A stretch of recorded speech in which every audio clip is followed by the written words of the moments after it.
There was a time when Gambit became a powerful being known as Death. This was a time when Gambit became one of Apocalypse's 4 horsemen. Although was not able to make a powerful character build because I needed more levels to make him as powerful as the comics, I was able to make a character that is fun to play with. Hello guys, Genuine here of Genuine Gaming, and here is my Gambit, the Death Horseman of Apocalypse build for Baldur's Gate 3. Shout out to Black Thrillby or Thrillby for giving me this build idea. This is not an overpowered build but a thematic one. You can play this build on Honor mode. If you find this video helpful, do not forget to like, and for more Baldur's Gate 3 videos, subscribe to the channel. Overview. This build is pretty much different from my Gambit build because I made this one good at both melee and mid-range combat. That would mean he is good at both combat with quarterstaff and throwing at cards. The way I did this is by giving him 5 levels of Monk with Way of the 4 Element subclass. This way, he gains extra attack for his melee combat, and for his card throwing ability, he gets the Fangs of the Fire Snake. Fangs of the Fire Snake uses Dexterity or Strength modifier for its attack roll, and it counts as a normal attack and not a spell.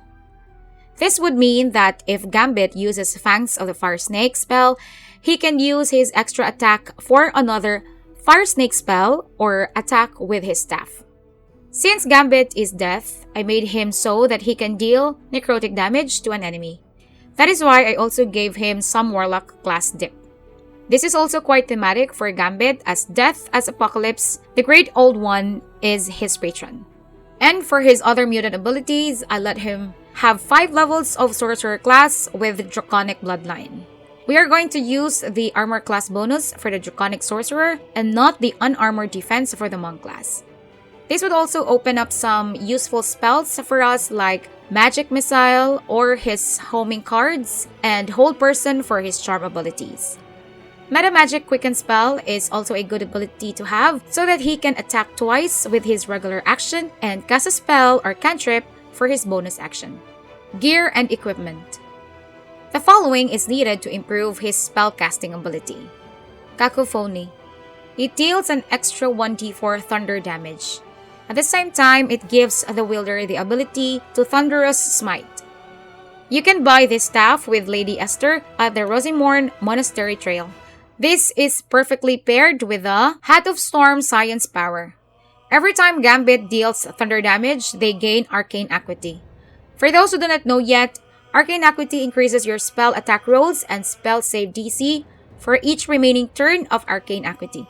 It can reach up to 10 turns, meaning it could also increase your spell attack roll and spell save DC up to 10. Another option that I suggest, which is difficult but more powerful option, is to let Gambit wield Marco Heshkir. Marco Heshkir would give him more powerful spells at his disposal every time he used Kareshka's favor. So that the Marco Heshkir deals thunder damage, use Drakethroat Glaive and cast Draconic Elemental Weapon, Thunder, so that Marco Heshkir can deal thunder damage to enemies, allowing you to stock up Arcane Acuity. To increase his damage output, I suggest letting him wear the Dark Justiciar Gauntlets.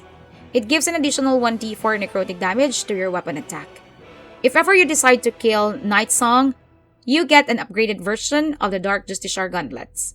Aside from an additional necrotic damage, it also gives you the Beckoning Darkness spell. With a bonus action, you can deal 2d8 necrotic damage to the targeted enemy if the enemy enters or starts its turn in a lightly or heavily obscured area. For his robe, get the Potent Robe. Potent Robe allows you to deal an additional damage equal to your Charisma modifier with your cantrips. It also gives you a +1 bonus to AC. This is a reward of Alfira for completing Rescue the Tieflings in Act 2. I find the Reverberation effect compatible with Gambit. Reverberation is a debuff effect wherein the target gets a -1 penalty to Strength, Dexterity, and Constitution saving throws per turn remaining. When the entity has 5 or more turns of Reverberation, it takes 1d4 of thunder damage and must succeed a DC 10 Constitution saving throw or fall prone. So I equipped Gambit with Boots of Stormy Clamor and Spine Shredder Amulet. Boots of Stormy Clamor allows the wearer to apply 2 turns of Reverberation when they inflict a condition upon an enemy. Spine Shudder Amulet inflicts 2 turns of reverberation when the wearer deals damage with a ranged spell attack. Build. If you want to play as Gambit, the Death Horseman, I suggest playing as a drow for aesthetic purposes. This will give you the Dancing Light cantrip at character level 1, Fairy Fire spell at character level 3, and Darkness spell at character level 5. The Fairy Fire and the Darkness spell of the drow are recharged after a long rest. Gambit gets drow weapon training, superior dark vision, and Fey ancestry as a drow. For the abilities, make his Dexterity 17, Constitution 14, Charisma 16, and Wisdom 10. For his background, to remain thematic, I suggest choosing Charlatan or Criminal, as Gambit was a former member of a thieves guild before joining the X-Men. For the skills, I suggest getting the Charisma-based skills, as Gambit has a charming personality. At first level, I suggest getting the Sorcerer with White Dragon as its Draconic bloodline. It is important to get the Sorcerer class at first character level so that Gambit is proficient with Constitution checks so as not to break his concentration spells so easily. Anyway, he goes to Monk class at second character level. He may be 1 level late to get the extra attack feature. Monk's Flurry of Blows ability and bonus unarmed strike could compensate for that feature as of the moment. For his cantrips, choose Bone Chill for the necrotic theme damage, Shocking Grasp for melee attacks, Friends, and Mage Hand. For his spells, choose Magic Missile and Shield. As a Draconic Sorcerer, he gets Draconic Resilience. As having White Dragon ancestry, he gains Armor of Agathis for his bonus spell. At second character level, he goes for the Monk class.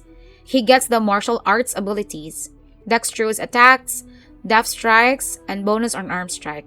He also can use the Flurry of Blows ability by spending a bonus action and a key point. This is equivalent to 2 normal unarmed attacks. At third character level, his movement speed is now increased by 3 meters if Gambit is not wearing armor or using a shield. He also gets Patient Defense. When activated with bonus action and a key point, attack rolls against Gambit has a disadvantage, and he has an advantage on dexterity saving throws. In addition, he gets Step of the Wind. He can dash or disengage with a bonus action and a key point. When Step of the Wind is activated, Jump is now a free action. At 4th character level, Gambit is now a level 3 monk. As a level 3 monk, he gets to choose a subclass. For his subclass, choose Way of the 4 Elements. For his spells, choose Fangs of Fire Snake. The other 2 spells do not matter. Only the Fangs of the Fire Snake is considered as an attack among the choices. The rest are considered as a spell. He also gains Harmony of Fire and Water as having Way of the 4 Elements as his subclass. As a monk, he also gains Deflect Missiles. He can use his reaction to reduce the damage from a ranged weapon attack by 1d10 plus Dexterity modifier plus monk level. If the damage is reduced to 0, you can use a key point to return the missile back to the sender. At character level 5, Gambit gains a feat as a level 4 monk. For his feat, choose Pole Arm Master. He can now make an opportunity attack when a target comes within range. And when he attacks using a quarterstaff, he can also use a bonus action to attack with the butt of his weapon. He also gains Slow Fall. When Gambit falls, he can use his reaction to gain resistance to falling damage. At character level 6, Gambit gains the extra attack feature of the monk. At character level 7, Gambit jumps from the Warlock class. He chooses Blade Ward and Eldritch Blast for his cantrip.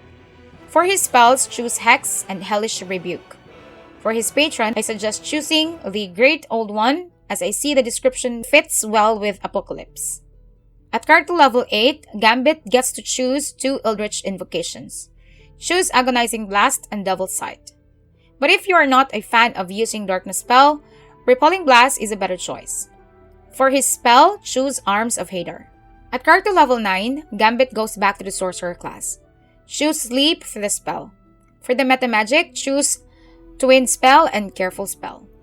At character level 10, Gambit choose Quickened spell for his Meta Magic. For his spell, choose Darkness. Then replace the Sleep spell with a Hold Person spell. At character level 11, Gambit chooses any cantrip that he likes. Then he chooses Shatter for his spell. As a 4th level sorcerer, he gets to choose a feat. For his feat, choose Sentinel. Sentinel allows Gambit to use his reaction to make a weapon attack against the enemy that attacks an ally. He also gains an advantage on opportunity attacks. At character level 12, Gambit chooses Fireball for his spell. Gameplay. My Gambit, the Death Horseman build, is a melee combatant build. To maximize its damage output, use your bonus action to cast Hex on an enemy, then attack at the same target with the Fangs of the Fire Snake. What is nice about combining Hex and Fangs of the Fire Snake is that Fangs of the Fire Snake apply the Hex damage twice as the Fangs deal blunt and fire damage. Then if you want your enemy to miss its next turn, you can opt to stun it with his Stunning Strike. I am a fan of giving my casters with 3 to 4 levels of the Sorcerer class so that he has access to the Quickened Meta Magic. With Quickened Meta Magic, Gambit can use his bonus action to cast a spell. Another thing to do is to equip him with a Band of Mystic Scoundrel. This way, he can use the Hold Person spell as a bonus action as long as he hits the enemy with his weapon attack. So that's my Gambit, the Horseman of Death build. If you want a different kind of monk build, which is also fun, try checking out my Colossus build. It is an unarmed striker build with Tavern Brawler feat. It is strong and tanky as Colossus of X-Men is. See you in the video. Ciao!